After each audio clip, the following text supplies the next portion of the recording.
സ്വതക്ക കൊടുക്കുന്ന ആളുകൾ അല്ലാഹു റബ്ബ് സുബ്ഹാനഹു വ തആല അവർക്ക് മരണസമയത്ത് ഈമാൻ സലാമത്തായി മരിക്കാനുള്ള അവസരം നൽകുമെന്നാണ്. സ്വതക്ക നൽകുന്ന ആളുകൾ, നന്നായി ദാനധർമ്മം ചെയ്യുന്ന ആളുകൾ ഈമാൻ സലാമത്തായി പുഞ്ചിരിയോടെ മരിക്കാൻ സാധിക്കുമെന്നാണ്. അപ്പോൾ മരണസമയത്ത് പ്രയാസം വരുമ്പോൾ അവർ ചിന്തിക്കും, ഞാൻ സ്വതക്ക കൊടുത്തിരുന്നെങ്കിലെന്ന്. അപ്പോഴാണ് അല്ലാഹുവിനോട് പറയുന്നത്, അല്ലാഹുവേ എനിക്കൊരൽപ്പം സമയം തരൂ, ഞാൻ സ്വതക്ക കൊടുക്കട്ടെ. എന്തിന്? മരണവേദന ഇല്ലാതിരിക്കാൻ, മരണത്തിന്റെ സമയത്ത് ഈമാൻ സലാമത്തായി മരിക്കാൻ വേണ്ടി അല്ലാഹുവേ എനിക്കൊരൽപ്പം സമയം തരൂ എന്ന് പറയുമെന്നാണ്. പക്ഷേ ആ സമയത്ത് അല്ലാഹു ഒരാൾക്കും അവധി നൽകൂല, ഒരാൾക്കും സമയം നൽകൂല. ആ സമയത്ത് അല്ലാഹു കൊണ്ടുപോകും. അതുകൊണ്ട് ആ സമയത്തേക്ക് കാത്തിരിക്കാതെ അല്ലാഹു നൽകിയ സമ്പാദ്യങ്ങൾ ദീനിയായ മേഖലകളിൽ നമ്മൾ സഹായിക്കുക, ചെലവഴിക്കുക. അല്ലാഹു നമ്മൾക്ക് തൗഫീഖ് നൽകി അനുഗ്രഹിക്കട്ടെ. പിന്നെ നബി തങ്ങൾ പറഞ്ഞു, ഹദീസുകളിൽ കാണാം, അല്ലാഹുമാരോ മാതാപിതാക്കളോ മക്കളോ നാട്ടുകാരോ ആരും അറിയാത്ത വലിയ വലിയ തെറ്റുകളൊക്കെ നമ്മളിൽ നിന്ന് വന്നിട്ടുണ്ടാകും. അതിന്റെ പേരിൽ അല്ലാഹു നമ്മോട് കോപിക്കാനും സാധ്യതയുണ്ട്. പക്ഷേ ആ കോപം, നമ്മുടെ പഴയകാല തിന്മകളൊക്കെ അല്ലാഹു മായ്ച്ചു കളഞ്ഞ് അല്ലാഹുവിന്റെ കോപം എടുത്തു കളയാനുള്ള എളുപ്പവഴി രഹസ്യമായ ഒരുപാട് സ്വതക്കകൾ ചെയ്യുക എന്നുള്ളതാണ്. അല്ലാഹു നമ്മൾക്ക് തൗഫീഖ് ചെയ്യട്ടെ. മഹാനായ അബ്ദുല്ലാഹി ഇബ്നു സലാം തങ്ങൾ പറഞ്ഞു, യാ അയ്യുഹന്നാസ്, ഓ ജനങ്ങളെ, അഫ്ശുസ്സലാം, നിങ്ങൾ സലാമിനെ വ്യാപിപ്പിക്കണം, സലാം പറയണം, സലാമു അലൈക്കും എന്ന് പറയണം, കാണുന്നവരോടൊക്കെ സലാം പറയണം. അവിടെ സംഘടന ഒന്നും നോക്കണ്ട, സലാം പറയാൻ. ഏത് സംഘടന, ഏത് പാർട്ടിക്കാരന് അയാൾക്ക് സലാം ഒന്നുമില്ല, അങ്ങനൊന്നുമില്ല. മുസ്ലിമീങ്ങളായ ആളുകളോട് സലാം പറയണം. അഫ്ശുസ്സലാം, അവര് മടക്കുമോ ഇല്ലയോ അത് നിങ്ങൾ നോക്കേണ്ട. അസ്സലാമു അലൈക്കും എന്ന് പറയും. ആണുങ്ങൾ ആണുങ്ങളോട്, പെണ്ണുങ്ങൾ പെണ്ണുങ്ങളോട് സലാം പറയും. യാ അയ്യുഹന്നാസ്, ഓ ജനങ്ങളെ, സലാം പറയുക. അത് സ്നേഹം വർദ്ധിക്കാൻ കാരണമാകും, നിങ്ങൾക്കിടയിൽ അസൂയ ഇല്ലാതിരിക്കാൻ കാരണമാകും, നിങ്ങൾക്കിടയിൽ പിണക്കമില്ലാതിരിക്കാൻ കാരണമാകും. ഭാര്യയുടെയും മക്കളുടെയും ഇടയിൽ സ്നേഹമുണ്ടാവാൻ, ഭാര്യയുടെയും ഭർത്താവിന്റെയും ഇടയിൽ, മാതാപിതാക്കളുടെയും മക്കളുടെയും ഇടയിൽ, ചങ്ങാതിമാർക്കിടയിൽ, ഉസ്താദിന്റെയും ശിഷ്യന്മാരുടെയും ഇടയിൽ സ്നേഹം വർദ്ധിക്കാനുള്ള ഒരു വഴി ഞാൻ നിങ്ങൾക്ക് പറഞ്ഞു തരട്ടെയോ? ബലാ റസൂലല്ലാഹ്, പറഞ്ഞു തരൂ നബിയെ, പറഞ്ഞു തരൂ. അപ്പോഴാണ് അല്ലാഹുവിന്റെ ഹബീബ് പറഞ്ഞത്, അഫ്ശുസ്സലാം, നിങ്ങൾ സലാം പറഞ്ഞാൽ നിങ്ങൾക്കിടയിൽ സ്നേഹം വർദ്ധിക്കുമെന്നാണ്. അതുകൊണ്ട് ഒന്നാമതായി അഫ്ശുസ്സലാം, നിങ്ങൾ സലാം പറയണം. ഭക്ഷണം നൽകണം. ഭക്ഷണം നൽകണം. ആർക്കാണ് ഭക്ഷണം നൽകേണ്ടത്? ഒന്നുകിൽ നമ്മുടെ വീട്ടിൽ നല്ല സൽക്കാരങ്ങൾ ഉണ്ടാക്കി, നല്ല ഭക്ഷണങ്ങൾ ഉണ്ടാക്കി നാട്ടുകാരെ വിളിക്കാം, അയൽവാസികളെ വിളിക്കാം, കുടുംബക്കാരെ വിളിക്കാം, നമ്മളുമായി ബന്ധമുള്ള ആളുകളെ വിളിക്കാം. അങ്ങനെ ഭക്ഷണം നൽകണം. അല്ലെങ്കിൽ വീട്ടിൽ നല്ല ഭക്ഷണങ്ങൾ പാചകം ചെയ്ത് അയൽവാസികളുടെ വീട്ടിലേക്ക് നമ്മൾക്ക് എത്തിച്ചു കൊടുക്കാം. നമ്മുടെ നാട്ടിലൊക്കെ പട്ടിണി പാവങ്ങളുണ്ട് എന്നറിഞ്ഞാൽ അവരോട് നേരത്തെ പറഞ്ഞവർക്കുള്ള ഭക്ഷണം, അവർക്കുള്ള രാത്രി ഭക്ഷണം നമ്മൾക്ക് കൊടുക്കാം. അങ്ങനെയൊക്കെ ഭക്ഷണം നമ്മൾ കൊടുക്കുക. നാട്ടിലൊക്കെ പ്രയാസപ്പെടുന്ന യാചകന്മാര് കടന്നു വരുമ്പോ, അല്ലെങ്കിൽ കുടുംബത്തിലുള്ള കഷ്ടപ്പെടുന്ന പ്രയാസപ്പെടുന്ന വീട്ടുകാരുണ്ട് എന്നറിഞ്ഞാൽ അവർക്ക് നിങ്ങൾ ഭക്ഷണം നൽകണം. വസിലുൽ അർഹാം, കുടുംബബന്ധം ചേർക്കണം. കുടുംബക്കാരോട് പിണങ്ങി നിൽക്കാൻ പാടില്ല. വസ്വല്ലൂ ബില്ലൈലി വന്നാസു നിയാം, ആളുകളെല്ലാം ഉറങ്ങിക്കിടക്കുന്ന സമയമുണ്ട്. ആ സമയമാണ് തഹജ്ജുദിന്റെ സമയം. ആളുകളൊക്കെ ഉറങ്ങിക്കിടക്കുന്ന സമയത്ത് നിങ്ങളും ഉറങ്ങണ്ട, നിങ്ങൾ എണീറ്റ് നിന്നിട്ട് നിസ്കരിക്കുക. ജനങ്ങളെല്ലാം ഉറങ്ങിക്കിടക്കുന്ന സമയത്ത് എണീറ്റുകൊണ്ട് 2 റക്അത്ത് തഹജ്ജുദ് നിസ്കരിക്കുക. മഹാനായ മുഹമ്മദുർ റസൂലുള്ളാഹി സ്വല്ലല്ലാഹു അലൈഹി വസല്ലമ തങ്ങൾ അങ്ങനെയായിരുന്നു. ആയിഷ ബീവി റളിയല്ലാഹു അൻഹയുടെ കൂടെ കിടന്നുറങ്ങും. പക്ഷേ ആയിഷ ബീവി ഉറങ്ങിയെന്ന് മനസ്സിലാക്കിയാൽ പള്ളിയിൽ ചെന്ന് സുന്നത്ത് നിസ്കരിക്കുമായിരുന്നു. ഉറങ്ങുമ്പോൾ നബി തങ്ങൾ കൂടെയുണ്ട്. പിന്നെ നബി തങ്ങൾ നോക്കുമ്പോൾ കാണുന്നില്ല. ആയിഷ ബീവി ഇങ്ങനെ തെരഞ്ഞു നോക്കുമ്പോഴേക്കും നബി തങ്ങളുടെ കാല് കിട്ടു നോക്കുമ്പോ പള്ളിയിൽ സുജൂദിലാണ്. പള്ളിയും വീടും പരസ്പരം ഒട്ടിച്ചേർന്ന് കിടക്കുകയാണ്. നബി തങ്ങളുടെ പള്ളിയും വീടും ഒന്നിച്ചാണ്. വീട്ടിൽ നിന്ന് കാല് വെക്കുന്നത് പള്ളിയിലേക്കാണ്. അപ്പൊ നബി തങ്ങൾ പള്ളിയിൽ വെച്ച് നിസ്കരിക്കായിരിക്കും. ആയിഷ ബീവിക്ക് അതറിയില്ല. അതുപോലെ മഹാന്മാരായ താബിഈങ്ങളിലെ പ്രമുഖരായ പല ആളുകളും ഇപ്പുറത്ത് ഭാര്യ കിടന്നുറങ്ങുന്നുണ്ട്. 20 വർഷക്കാലം ഭാര്യയുടെ കൂടെ കിടന്നുറങ്ങിയിട്ട് ഭാര്യ ഉറങ്ങാൻ തുടങ്ങുമ്പോൾ അള്ളാഹുവിനെ പേടിച്ച് കരയാൻ തുടങ്ങും. കരഞ്ഞ് കരഞ്ഞ് കരഞ്ഞ് തലയണ അവിടുത്തെ വിരിപ്പെല്ലാം നനഞ്ഞാലും ഭാര്യയ്ക്ക് അറിയുമായിരുന്നില്ല, അള്ളാഹുവിനെ പേടിച്ച് കരയുമായിരുന്നു. രാത്രിയായാൽ ഭാര്യ ഉറങ്ങിക്കിടന്നു എന്ന് ഉറപ്പായാൽ എണീറ്റ് നിന്ന് തഹജ്ജുദ് നിസ്കരിക്കുന്ന എത്രയോ ആളുകൾ ഉണ്ടായിരുന്നു. ഭാര്യ പോലും അറിയാത്ത, മക്കള് പോലും അറിയാത്ത, ചങ്ങാതിമാരറിയാത്ത, നമ്മളും നമ്മുടെ റബ്ബും മാത്രം ബന്ധമുള്ള ഒരുപാട് അമലുകൾ നമ്മൾക്കുണ്ടാവണം. അതിൽ സുന്നത്ത് നിസ്കാരങ്ങൾ വേണം, അതിൽ സ്വതക്കകൾ വേണം, അതിൽ ഖുർആനോത്ത് വേണം, അതിൽ ദിക്റുകൾ വേണം, സ്വലാത്ത് വേണം. ഒരാളും അറിയാത്ത നന്മകൾ നാമും നമ്മുടെ റബ്ബും മാത്രം അറിഞ്ഞാൽ മതി. വേറെ ഒരാളെയും അറിയിക്കാതെ വേറെ ഒരാളുടെ മുമ്പിലും ചെയ്യാത്ത രഹസ്യമായ നന്മകൾ ഒരുപാട് നമ്മളിൽ ഉണ്ടാവണം. നമ്മളിൽ ഒരുപാട് രഹസ്യമായ നന്മകൾ ഉണ്ടാവണം. അപ്പൊ എന്ത് ചെയ്യണം? രാത്രി എണീറ്റിട്ട് തഹജ്ജുദ് നിസ്കരിക്കുക. രാത്രി ഉറങ്ങാതെ നിസ്കരിച്ച് നിസ്കരിച്ച് നിസ്കരിച്ച് സുബഹിയാകുമ്പോൾ ഭാര്യയുടെ കൂടെ കിടന്നുറങ്ങുന്ന ആളുകളുണ്ട്. ഇപ്പൊ ഭാര്യയുടെ കൂടെ കിടന്നുറങ്ങിയിട്ടുണ്ടാവും. എന്നിട്ട് രാത്രിയായി ഭാര്യ ഉറങ്ങിയ വേഗം എണീറ്റ് നിസ്കരിക്കും. എന്നിട്ട് സുബഹിയുടെ സമയമാകുമ്പോ ഭാര്യ എണീക്കുന്നറിയുമ്പോ പതുക്കെ വന്നിട്ട് ഭാര്യയുടെ കൂടെ കിടന്നുറങ്ങും. എന്തിന്? ഭാര്യ എന്റെ നിസ്കാരം അറിയാൻ പാടില്ല, അള്ളാഹു മാത്രം അറിഞ്ഞാൽ മതി. ഇങ്ങനെയൊക്കെ നമ്മൾ ചെയ്യോ? നമ്മളെങ്ങനെ തഹജ്ജുദ് നിസ്കരിക്കുന്നുണ്ടെങ്കിൽ അത് വീട്ടുകാരും അയൽവാസികളും നാട്ടുകാരും ഒത്ത് അറിയിക്കുന്നുണ്ട്. നമ്മൾക്ക് ഇങ്ങനെ വല്ല അമലുണ്ടോ? 1000 രൂപ 2000 രൂപ നമ്മൾ കൊടുക്കുന്നുണ്ടെങ്കിൽ നാട്ടുകാരെ മൊത്തം അറിയിക്കും. രഹസ്യമായിട്ട് നമ്മൾ കൊടുക്കുന്നുണ്ടോ? കവറിൽ ഇപ്പോ 100 രൂപ ഇട്ടാൽ ആരും അറിയില്ല, അതുകൊണ്ട് 100 രൂപ മതി എന്ന് വിചാരിച്ചിട്ട് കവറിലിടുന്ന ആളുകളില്ലേ? എന്നാൽ നേരെ മറിച്ച് ഇങ്ങനെയുള്ള ആളുകളുണ്ട്, ഈ കവറിലിട്ട് അത് രഹസ്യമായ സ്വതക്കയാണ്, ഇവർ 5000 രൂപ കവറിലിട്ട് കൊടുക്കുക, ആരും കാണണ്ട, ഞാനെന്റെ റബ്ബ് അറിഞ്ഞാൽ മതി. അങ്ങനെയുള്ള ഒരുപാട് അമലുകൾ നമ്മളിൽ ഉണ്ടാവണം. മഹാനായ അബ്ദുല്ലാഹി ഇബ്നു സലാം തങ്ങൾ പറയാണ്, യാ അയ്യുഹന്നാസ്, ജനങ്ങളെ, സ്വർഗ്ഗത്തിലേക്ക് വളരെ എളുപ്പത്തിൽ കയറാനുള്ള 4 കാര്യം ഞാൻ പറഞ്ഞു തരട്ടെയോ? സ്വർഗ്ഗത്തിലേക്ക് വളരെ എളുപ്പത്തിൽ കയറാനുള്ള, സ്വർഗ്ഗത്തിലേക്ക് വളരെ എളുപ്പത്തിൽ പ്രവേശിക്കാനുള്ള 4 കാര്യങ്ങൾ ഞാൻ പറഞ്ഞു തരട്ടെയോ? അതിലൊന്ന് നന്നായി സലാം പറയുക. 2 പാവങ്ങളായ ആളുകൾക്ക് നിങ്ങൾ ഭക്ഷണം നൽകണം. പാവങ്ങളായാലും അല്ലേലും, കുടുംബക്കാരായാലും നാട്ടുകാരായാലും അയൽവാസികളായാലും ഇടയ്ക്കിടെ അവർക്ക് ഭക്ഷണം നൽകുന്നത്, ഭക്ഷണം കഴിപ്പിക്കുന്നത് സ്വർഗ്ഗത്തിലേക്കുള്ള എളുപ്പവഴിയാണ്. വസിലുൽ അർഹാം, കുടുംബബന്ധം നന്നായി ചേർക്കണം, കുടുംബക്കാരോട് പിണങ്ങി നിൽക്കാതിരിക്കുക. 4-മത്തേത് വസല്ലൂ ബില്ലൈലി വന്നാസു നിയാം, ജനങ്ങളെല്ലാം ഉറങ്ങിക്കിടക്കുന്ന സമയത്ത് അല്ലാഹുവിന് വേണ്ടി തഹജ്ജുദ് നിസ്കരിക്കുക. ഈ 4 കാര്യങ്ങൾ ചെയ്താൽ തദ്ഖുലുൽ ജന്നത ബിസലാം, വളരെ സന്തോഷത്തോടെ വളരെ റാഹത്തോടെ സ്വർഗ്ഗത്തിലേക്ക് കടന്നു പോകാമെന്ന് മഹാനായ മുഹമ്മദുർ റസൂലുള്ളാഹ്. ഏതൊക്കെ? ഒന്ന് പറഞ്ഞോളൂ. ഗൾഫിൽ പ്രയാസം വരുമ്പോ വിഷമം തിന്നാൻ പറ്റൂല എന്നുള്ള പേടിയാണ്. ഇവിടെ ലോകത്തെല്ലാരും അധ്വാനിക്കുന്നതും കഷ്ടപ്പെടുന്നതൊക്കെ തിന്നാൻ വേണ്ടിയിട്ടാണ്. തിന്നാനും മനുഷ്യന് വേണ്ടെങ്കിൽ ആരോടെ കഷ്ടപ്പെടുന്നില്ല. തിന്നാൻ വേണ്ടെങ്കിൽ എന്തിനാ കഷ്ടപ്പെടുന്നത്? ജീവിച്ചു പോയ പോലെ. 2-മത്തേത് ഭക്ഷണം നൽകൽ, 3-മത്തേത് കുടുംബബന്ധം ചേർക്കൽ, 4-മത്തേത് തഹജ്ജുദ് നിസ്കരിക്കൽ. ഈ 4 കാര്യം ചെയ്താൽ തദ്ഖുലുൽ ജന്നത ബിസലാം, വളരെ എളുപ്പത്തിൽ സ്വർഗ്ഗത്തിലേക്ക് കടക്കാമെന്ന് മുഹമ്മദുർ റസൂലുള്ളാഹ് സ്വല്ലല്ലാഹു അലൈഹി വസല്ലം. അല്ലാഹു റബ്ബ് സുബ്ഹാനഹു വ തആല സ്വർഗ്ഗം നൽകി അനുഗ്രഹിക്കട്ടെ. മഹാനായ അബൂ ഹുറൈറ തങ്ങൾ പറയുന്നുണ്ട്, ജനങ്ങളിൽ മിസ്കീന്മാരെ സ്നേഹിച്ചിരുന്നത് മഹാനായ ജഅഫർ ഇബ്നു അബീ ത്വാലിബ് റളിയല്ലാഹു അൻഹു ആണ്. മിസ്കീന്മാരെ സ്നേഹിച്ചിരുന്നത് ജഅഫർ തങ്ങളാണെന്ന്. ഇൻഷാ അല്ലാഹ് നിങ്ങളുടെ അടുത്തേക്കൊക്കെ ബക്കറ്റ് വരും. അങ്ങനെ ബക്കറ്റ് വരുമ്പോ നല്ലൊരു സംഖ്യ ഇട്ടിട്ട് എല്ലാവരും സഹായിക്കും. ഓക്കെ, എല്ലാവരും ഉണ്ടാവല്ലേ? ഇതൊരു വളരെ ജാരിയായ സ്വതക്കയാണ്, ആരും കാണാത്തൊരു സ്വതക്കയാണ്. ഈ സ്വതക്ക നിങ്ങൾ എന്ത് ചെയ്യുക? നല്ലൊരു സംഖ്യ ഇട്ട് കൊടുക്കുക. ഒരു മിനിമം 500 ഇട്ട് കൊടുക്കല്ല. പോക്കറ്റിൽ ഉള്ളതിൽ നിന്ന് ഏറ്റവും നല്ല നോട്ട്. 500 കൊണ്ടുവരാത്ത ആളിന്റെ അടുത്ത് ഇല്ലല്ലോ എന്ന് വിചാരിക്കണ്ട. നിങ്ങളെ പോക്കറ്റിൽ കൈയിട്ടിട്ട് ഉള്ളതിൽ നിന്ന് ഏറ്റവും നല്ലൊരു നോട്ട് ഇട്ടിട്ട് കൊടുക്കുക. അള്ളാഹു തൗഫീഖ് ചെയ്യട്ടെ. പെണ്ണുങ്ങൾ അങ്ങനെ തന്നെ.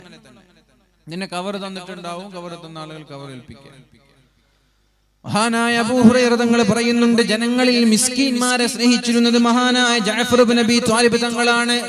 കുന്തു ഇദാ സഅൽതുഹു അൻ മസ്അല, ജഅഫർ ഇബ്നു അബീ ത്വാലിബ് തങ്ങളോട് വല്ല മസ്അലയും ഞാൻ ചോദിച്ചാൽ, എന്തെങ്കിലും സംശയം ചോദിച്ചാൽ, ശ്രദ്ധിക്കണേ, ജഅഫർ ഇബ്നു അബീ ത്വാലിബ് തങ്ങളോട് ഞാൻ വല്ല മസ്അലയും ചോദിച്ചാൽ, എന്തെങ്കിലും ഒരു ചോദ്യം ചോദിച്ചാൽ എന്നോട് അപ്പൊ ഉത്തരം ഒന്നും പറയില്ല. ആ ചോദ്യത്തിന്റെ ഉത്തരം ആ സമയത്ത് എനിക്ക് തരാറില്ല. പിന്നെയോ എന്റെ കൈയും പിടിച്ച് വീട്ടിലേക്ക് പോകും. എന്നിട്ട് അദ്ദേഹത്തിന്റെ ഭാര്യയെ വിളിക്കും, യാ അസ്മാ, അസ്മാ ബീവിയെ ഭാര്യയെ വിളിക്കുകയാണ്, അത്അമീന, ഞങ്ങൾക്ക് ഭക്ഷണം താ എന്ന് പറയും. മനസ്സിലായോ? ചോദ്യം, എന്തെങ്കിലും ഒരു സംശയം ചോദിച്ചാൽ എന്റെ കൈയും പിടിച്ച് നേരെ വീട്ടിലേക്ക് കൊണ്ട്, ഉത്തരമൊന്നും പറയില്ല, നേരെ വീട്ടിലേക്ക് കൊണ്ട് പോന്നിട്ട് ഭാര്യയോട് പറയും, ഭക്ഷണം ഉണ്ടാക്ക്, ചായ എടുക്ക്, ജ്യൂസ് എടുക്ക്, നല്ല ഇളനീരെടുക്ക്, ഭക്ഷണം എടുക്കെന്ന് പറയും. അങ്ങനെ ഭാര്യ ഭക്ഷണം കൊണ്ടുവരും. ഞങ്ങൾ ഭക്ഷണം കഴിച്ചാൽ എന്താണോ ഞാൻ ചോദിച്ചത് അതിനുള്ള മറുപടി ജഅഫർ ഇബ്നു അബീ ത്വാലിബ് തങ്ങൾ പറയുമായിരുന്നു. അങ്ങനെ മിസ്കീന്മാരെ സ്നേഹിക്കുകയും അവരുടെ കൂടെ ഇരിക്കുകയും അവരുടെ കൂടെ സംസാരിക്കുകയും ചെയ്യുന്ന വളരെ പ്രഗത്ഭനായ ഒരു സ്വഹാബിയായിരുന്നു മഹാനായ ജഅഫർ ഇബ്നു അബീ ത്വാലിബ് റളിയല്ലാഹു അൻഹു. അതേപോലെ മിസ്കീന്മാരെ സ്നേഹിക്കുന്നവരാവണം നമ്മൾ, എങ്കിലേ നമ്മൾക്ക് നാളെ പരലോകത്ത് രക്ഷപ്പെടാൻ സാധിക്കുകയുള്ളൂ. അല്ലാഹു റബ്ബ് സുബ്ഹാനഹു വ തആല തൗഫീഖ് നൽകി അനുഗ്രഹിക്കട്ടെ. നമ്മുടെ വിഷയം, രണ്ടാമത്തെ വിഷയം എന്താണ്? വ അമറനി അൻ അൻദുറ ഇലാ മൻ ഹുവ ദൂനി. എന്നോട് പറയാണ് അല്ലാഹുവിന്റെ ഹബീബ്, അബൂദർറെ, എപ്പോഴും താഴെയുള്ളവരിലേക്ക് നോക്കണം, മുകളിലേക്ക് നോക്കരുത്. വലാ അൻദുറ ഇലാ മൻ ഹുവ ഫൗഖി. ഒരു കാരണവശാലും മുകളിലുള്ളവരെ നോക്കാനേ പാടില്ല. എന്താണ് ഈ പരിശുദ്ധമായ ഹദീസിന്റെ താല്പര്യം? എന്താ അതിന്റെ താല്പര്യം? ഞാൻ ചോദിക്കട്ടെ. താഴെയുള്ളവരിലേക്ക് നോക്കണം, മുകളിലുള്ളവരിലേക്ക് നോക്കരുതെന്ന് പറഞ്ഞതിന്റെ താല്പര്യം എന്താ? നിങ്ങൾ ചിന്തിച്ചു. നിങ്ങളൊരു വണ്ടിയിൽ പോകണം, ഒരു ബൈക്ക് എടുത്ത് പോകണം. ബൈക്കിൽ പോകുമ്പോഴാണ് നിങ്ങളൊരു കാറിൽ പോകുന്ന ആളുകളെ കാണുന്നത്. അപ്പൊ നിങ്ങൾ വിചാരിക്കും, പഠിച്ചോനെ, എനിക്കൊരു ബൈക്കല്ലേ ഉള്ളൂ, ഇയാളൊക്കെ ഒരു ഭാഗ്യൾക്ക് കാറില്ലേ, മഴ നനയാതെ പോവാലോ, വെയിൽ കൊള്ളാതെ പോവാലോ, എനിക്കൊരു കാറ് കിട്ടിയിരുന്നെങ്കിലും നിങ്ങൾ ചിന്തിക്കും. അപ്പൊ നിങ്ങൾക്കൊരു ടെൻഷൻ, പക്ഷെ എനിക്കൊരു കാറില്ലല്ലോ എന്നൊരു ടെൻഷൻ. നേരെ മറിച്ച് ബൈക്കിലൂടെ യാത്ര ചെയ്യുന്ന നിങ്ങൾ, ബൈക്ക് പോലും ഇല്ലാതെ നടന്നു വരുന്ന ഒരാളെ കണ്ട് അവനെ നോക്കി ചിന്തിച്ചിരുന്നുവെങ്കിൽ, അല്ലാഹുവേ, എനിക്ക് നീ ബൈക്ക് തന്നില്ലയോ, അയാൾക്ക് ബൈക്ക് പോലും നടന്നിട്ടാണ് യാത്ര ചെയ്യുന്നത്, അൽഹംദുലില്ലാ, നീ എനിക്ക് തന്ന നിഅമത്ത് എത്ര വലുതാണ്. അപ്പൊ സന്തോഷമല്ലേ ഉണ്ടാവുക? മുകളിലേക്ക് നോക്കുന്തോറും നിരാശയും ടെൻഷനും കൂടുന്നതാണ്, താഴേക്ക് നോക്കുന്തോറും സന്തോഷം കൂടും. നമ്മളൊരു ചെറിയ ഓടിന്റെ വീട് വെച്ചു, നമ്മൾ അല്ലെങ്കിൽ ഒരു നില വീടുണ്ടാക്കി, എന്നിട്ട് അതിൽ സുഖമായിട്ട് ജീവിക്കുമ്പോഴാണ് അയൽവാസിക്ക് നല്ല മനോഹരമായ ഒരു വീട് വരുന്നത്. അപ്പൊ അതിങ്ങനെ നോക്കിയിട്ട് നമ്മൾ അല്ലാഹുവിനോട് പറയാ, പടച്ചോനെ, എന്റെ വീട് എത്ര ചെറുതാ പടച്ചോനെ, അയാളുടെ വീട് എത്ര പേരുതാ, എനിക്ക് അങ്ങനെ ഒരു വീടുണ്ടായിരുന്നു. ഇങ്ങനെ വിഷമം പറയാം. അങ്ങനെ വലിയ വലിയ വീടുകളൊക്കെ കാണുമ്പോൾ ആ വീടുകളെ നോക്കുന്ന ആളുകൾ അങ്ങനെ നോക്കുന്നതിനനുസരിച്ച് ജീവിതത്തിൽ നിരാശ കൂടുകയാണ്. നേരെ മറിച്ച് നിങ്ങളെക്കാളും താഴേക്കിടയിലുള്ളവർ, വീടില്ലാത്ത ആളുകൾ, പീഡികത്തിണ്ണയിൽ കിടന്നുറങ്ങുന്നവർ, ക്വാർട്ടേഴ്സിൽ കിടന്നുറങ്ങുന്നവർ ഇല്ലേ, ഇഷ്ടം പോലെ ഇല്ലേ? പീഡികത്തിണ്ണയിലും കോട്ടേഴ്സിലും വാടകയ്ക്ക് താമസിക്കുന്ന ആയിരക്കണക്കിന് ആളുകൾ നമ്മുടെ നാട്ടിലുണ്ടാകുമ്പോ നമ്മളെക്കാളും മനോഹരമായ വീട് വെച്ച ആളുകളെ നോക്കി എനിക്കതില്ലല്ലോ എന്ന ചിന്തയാണെങ്കിൽ ജീവിതത്തിൽ നിരാശ മാത്രമായിരിക്കും.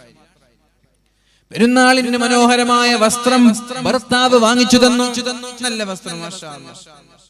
അങ്ങനെ പെരുന്നാളിന്റെ ദിവസം അയൽവാസി വീട്ടിലേക്ക് വന്നു, അവളുടെ വസ്ത്രം ധരിച്ച് ആ വസ്ത്രം നോക്കിയിട്ട് പെണ്ണ് പറയാണ്, മാഷാ, ഇതെന്തൊരു രസാണ് ഈ വസ്ത്രം, എന്റെ വസ്ത്രം എന്താ? അപ്പോഴാണ് നിരാശയുണ്ടാകുന്നത്. നേരെ മറിച്ച് ആ പെരുന്നാളിന്റെ വസ്ത്രം പോലും വാങ്ങാൻ കഴിയാത്ത നൂറുകണക്കിന് ആളുകൾ ഇവിടെ ജീവിച്ചിരിപ്പുണ്ട് എന്ന് ചിന്തിക്കുമ്പോ എന്തോ ഒരു ഭാഗ്യവാന്മാരാണ് നമ്മളെന്ന് നമ്മൾ സ്വയം തിരിച്ചറിയുകയാണ്. നമ്മൾക്കൊരു തലവേദന വരുമ്പോഴേക്കും നമ്മൾ പറയുന്നു, യാ അല്ലാഹ്, എന്തേ എനിക്ക് മാത്രം തലവേദന, എന്തേ എനിക്ക് മാത്രം പനി? എന്നാൽ കാലാകാലം ക്യാൻസർ ബാധിച്ച്, ഷുഗർ ബാധിച്ച്, എയ്ഡ്സ് ബാധിച്ച്, മറ്റുള്ള വിവിധ രോഗങ്ങൾ ബാധിച്ച് നടക്കാൻ കഴിയാത്ത, ഇരിക്കാൻ കഴിയാത്ത, ജോലി ചെയ്യാൻ കഴിയാത്ത നൂറുകണക്കിന് ആളുകൾ നമ്മുടെ നാട്ടിലും കുടുംബങ്ങളിലും ഉണ്ടാകുമ്പോ ചെറിയ ഒരു അസുഖത്തിന്റെ പേരിൽ നമ്മൾ വേദനിച്ചാൽ പിന്നെ എങ്ങനെയാണ് ജീവിതത്തിൽ സമാധാനം ഉണ്ടാവുക? അതുകൊണ്ട് ഹോസ്പിറ്റലുകളിൽ പ്രയാസപ്പെടുന്ന ആയിരക്കണക്കിന് ആളുകൾ ഉണ്ടാകുമ്പോ എനിക്ക് എത്രത്തോളം ആരോഗ്യം അല്ലാഹു തന്നു എന്ന് മനസ്സിലാക്കാൻ കഴിയും. അപ്പൊ ജീവിതത്തിൽ നിരാശയില്ലാതിരിക്കാൻ, ജീവിതത്തിൽ ദുഃഖമില്ലാതിരിക്കാൻ, സന്തോഷത്തോടെ മരണം വരെ ജീവിക്കാനുള്ള വഴി എന്തെന്ന് ചോദിച്ചാൽ നിങ്ങൾ എപ്പോഴും താഴേക്കിടയിലുള്ള ആളുകളെ നോക്കണം, മുകളിലുള്ള ആളുകളെ നോക്കി ഒരിക്കലും അസൂയപ്പെടരുത്. നിന്റെ സാലറി 2000 റിയാലാണ്, അൽഹംദുലില്ലാഹ് എനിക്ക് അല്ലാഹു റബ്ബ് സുബ്ഹാനഹു വ തആല ഒരു 2000 റിയാലിന്റെ ജോലി തന്നില്ലയോ? നീ ഒരിക്കലും 10000 റിയാൽ സമ്പാദിക്കുന്നവനെ നോക്കി വിഷമിക്കണ്ട. നിനക്ക് അല്ലാഹു ഗൾഫിൽ പോവാനും ഒരു 2000 റിയാൽ എന്ന് പറഞ്ഞത് 40000 രൂപയായില്ലേ? എന്നാൽ നാട്ടിൽ 10000 പോലും ജോലിക്ക് ശമ്പളം ലഭിക്കാത്ത ആളുകൾ ഉണ്ടാകുമ്പോ അൽഹംദുലില്ലാഹ്, ഇതാണ് മുഅ്മിനീങ്ങളെ ജീവിതം. ഇവിടെയാണ് ജീവിതത്തിന് അർത്ഥമുള്ളത്, ഈ ജീവിതത്തിലാണ് സന്തോഷമുള്ളത്.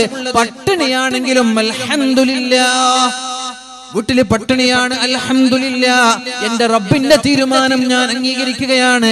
4 സമ്പാദ്യങ്ങളാണ് ലോകത്തുള്ളത്. ഈ സമ്പാദ്യങ്ങളെ ഒരിക്കലും മറ്റു സമ്പാദ്യങ്ങൾ വെച്ച് മറച്ചു വെക്കാൻ കഴിയില്ല, കവച്ചു വെക്കാൻ കഴിയില്ല. 4 സമ്പാദ്യങ്ങൾ ഇത് ലഭിച്ച വലിയ ഭാഗ്യവാന്മാരാണെന്ന് അത് നമ്മൾക്കുണ്ടോ ഇല്ലേ നമ്മൾ നോക്കണം. അതിൽ ഒന്നാമത്തേത് ദിക്ർ ചൊല്ലുന്ന നാവ് നമ്മൾക്കുണ്ടാവണം. ദിക്ർ ചൊല്ലുന്ന നാവ് വേണം. ഉണ്ടോ?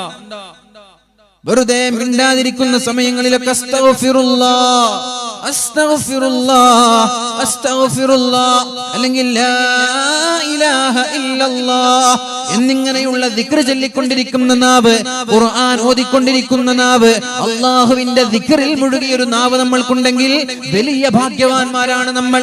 അതിനു പകരം ഇങ്ങനെ ഗീബത്തും വസാദും നമീമത്തും കുറ്റവും കുറവും പറയാ, ആ നാവ് കട്ടകാലാണ്. രണ്ടാമത്തെ കാര്യം വഖൽബുൻ ഷാകിർ, ശുക്ർ ചെയ്യുന്ന ഹൃദയം ഉണ്ടാവണം. അല്ലാഹു നിങ്ങൾക്ക് നൽകുന്ന വരുമാനം മാസത്തിൽ 10000 അൽഹംദുലില്ലാഹ്. ഇതില്ലാത്ത ആളുകളില്ലയോ? വഖൽബുൻ ഷാകിർ, അല്ലാഹു തന്ന ആരോഗ്യം, അല്ലാഹു തന്ന സമ്പാദ്യം, അല്ലാഹു തന്ന ജോലി, അല്ലാഹു തന്ന വീട്, ഇതിനെല്ലാം അല്ലാഹുവിനെ സ്തുതിക്കാനുള്ള മനസ്സുണ്ടായാൽ അയാൾ വലിയ ഭാഗ്യവാനാണ്. വബദനുൻ അലൽ ബലാഇ സാബിറുൻ, ക്ഷമിക്കാൻ കഴിയുന്ന ഒരു ശരീരം ഉണ്ടാവണം. പരീക്ഷണങ്ങൾ ഉണ്ടായാൽ, രോഗങ്ങൾ ഉണ്ടായാൽ, കടങ്ങൾ ഉണ്ടായാൽ, ഏത് പ്രയാസമുള്ള പ്രതിസന്ധിയുള്ള ഘട്ടങ്ങളിലും അല്ലാഹുവിന് വേണ്ടി ക്ഷമിക്കാൻ പറ്റുന്ന ശരീരം ഉണ്ടായാൽ അയാളും വലിയ ഭാഗ്യവാനാണ്. നാലാമത്തെ കാര്യം വസൗജതുൻ തുഈനു അഹദകും അലാ ദീനി, ദീനിയായ കാര്യങ്ങളിൽ ഭർത്താവിനെ സഹായിക്കുന്ന ഭാര്യ. ഭർത്താവിനെ പ്രയാസപ്പെടുത്തുന്ന ഭാര്യയല്ല, പരാതിയും പരിഭവങ്ങളുമായി ഭർത്താവിനെ വീട്ടിലേക്ക് കയറാൻ അനുവദിക്കാത്ത ഭാര്യയല്ല. എന്താ നിങ്ങളൊക്കെ കഥ? നിങ്ങളെ പോലെ തന്നെയല്ല അയാൾ കാണുന്നില്ല സമ്പാദിക്കുന്നത്, അധ്വാനിക്കുന്നതൊക്കെ. നിങ്ങൾ ഇങ്ങനെ രാവിലെ പോവും, 500 രൂപ ഇങ്ങോട്ട് വരും, അങ്ങനെയൊക്കെ പറഞ്ഞ് ഭാര്യമാർ ഭർത്താക്കന്മാരെ നന്നായി ദ്രോഹിക്കുന്നുണ്ട്. വീട് വെക്കാത്തതിന്റെ പേരിൽ ഭർത്താക്കന്മാരെ പ്രയാസപ്പെടുത്തുന്ന ഭാര്യമാരുണ്ട്. വസ്ത്രം വാങ്ങിച്ചു കൊടുക്കാത്തതിന്റെ പേരിൽ ഭർത്താവിന്റെ വരുമാനവും ഭർത്താവിന്റെ ജോലിയുടെ സാമ്പത്തിക അവസ്ഥ പോലും തിരിച്ചറിയാതെ പ്രയാസപ്പെടുത്തുന്ന ഭാര്യമാരുണ്ട്. അവരല്ല ദീനിയായ കാര്യങ്ങളിൽ ഭർത്താവിനെ സഹായിക്കുന്ന ഭാര്യ. കുഴപ്പമില്ല, അല്ലാഹു ഇതെല്ലാം നമ്മൾക്ക് വിധിച്ചത്, ക്ഷമിക്കണം, അൽഹംദുലില്ലാഹ്. അങ്ങനെ ഭർത്താവിനെ എപ്പോഴും സമാധാനത്തിന്റെ സന്ദേശം നൽകി ക്ഷമിക്കാൻ പറഞ്ഞ് ഭർത്താവിന്റെ പ്രയാസങ്ങളിൽ കൂടെ നിന്ന് രാവിലെ എണീപ്പിച്ച് തഹജ്ജുദ് നിസ്കരിപ്പിച്ച് നിസ്കാരത്തിന്റെ കാര്യത്തിൽ ഗൗരവമായി ശ്രദ്ധയോടെ ഭർത്താവിനെ നിസ്കരിപ്പിക്കുകയും ദീനിയായ മേഖലകളിൽ മുന്നോട്ട് നയിക്കുകയും ചെയ്യുന്ന ഭാര്യയെ കിട്ടിയാൽ അൽഹംദുലില്ലാഹ്, അവിടെ നമ്മൾ വിജയിക്കുന്നത്. അതാണ് നമ്മൾക്കുണ്ടാവേണ്ടത്. രണ്ടാമത്തെ കാര്യം എന്റെ ഹബീബനോട് പറഞ്ഞത്, ഒരു കാരണവശാലും മുകളിലുള്ളവരിലേക്ക് നോക്കാൻ പാടില്ല, താഴെയുള്ളവരിലേക്ക് മാത്രം നോക്കണം. അപ്പൊ ജീവിതത്തിൽ സമാധാനം ഉണ്ടാവും. അല്ലാഹു തൗഫീഖ് ചെയ്യട്ടെ. ജീവിതത്തിൽ ഇതെല്ലാം പകർത്താനുള്ളതാണ്, ഇതൊക്കെ ജീവിതത്തിൽ പകർത്തുക.